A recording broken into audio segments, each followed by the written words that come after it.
That's right. It was East Falmouth, and it was just 1 mile per hour short of being hurricane force winds that they saw. Yeah, so that was very impressive. Still, the wind is a concern.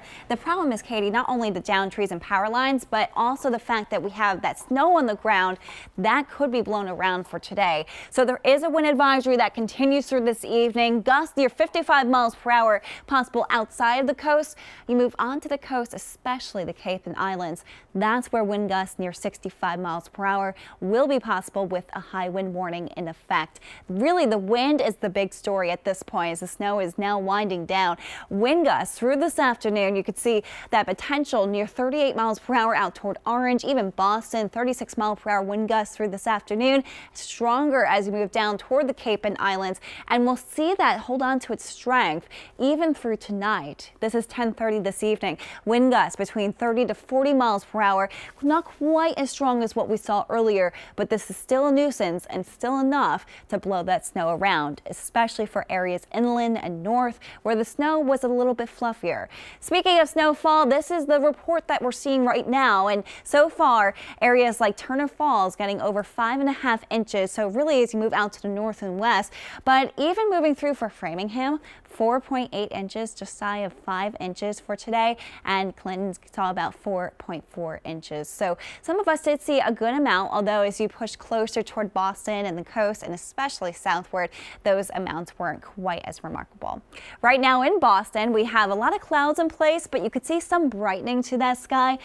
Conditions are improving vastly as we're seeing a lot of that snowfall now pushing to the east, but it's that wind that has us concerned. So here's a look at what we're seeing right now. The snow, the bulk of it, is well off to the north and east, making its way through Maine right now and some areas of New Hampshire seacoast, but you can see it's mainly Maine that's feeling the impacts. We have some showers off to the west, especially through upstate New York. That's bringing a few flurries down toward the Berkshires, but that is winding down and really clearing out before it pushes eastward toward the rest of our area.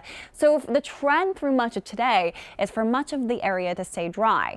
The concern, though, in addition to the wind, is the fact that our temperatures will be very close to freezing, if not a tad below, for much of the area through the early afternoon. So for the next few hours, you really need to allow for some time in the roadways because it is still cold and cold enough for us to see some ice on the roads.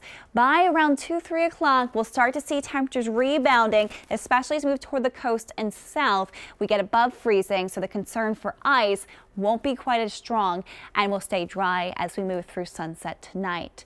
I mentioned that we're drying out. So the question is, we have a blizzard warning that's been issued for the New Hampshire seacoast and Maine. Why is that the fact? Well, the concern is that we have that visibility that will likely be reduced there because there's that chance of blowing snow with wind gusts over 35 miles per hour possible. And if we see that criteria met, where we see these conditions for over 3 hours, a blizzard will be possible. And that's, again, the New Hampshire seacoast and Maine, where right now we're seeing that visibility down to about 3 miles in Portsmouth at this point. For most of the area, though, blizzard conditions are not expected, although it will be a very gusty day with those wind gusts near 50 miles per hour, breaking to some sunshine, and overall it is dry, but still very cold. We're holding on to those mid-30s through much of the region. Tonight, dropping down into the teens to lower 20s, expecting a dry but cold night. And speaking of cold, there's a whole lot of it coming our way. Here's our 7-day forecast. We're dropping down into the teens by Wednesday afternoon, but focus in on those low temperatures. That's when the real chill will settle in Thursday morning, dropping down to about 0. For Storm Team 5, I'm meteorologist Kellyanne Chicalise.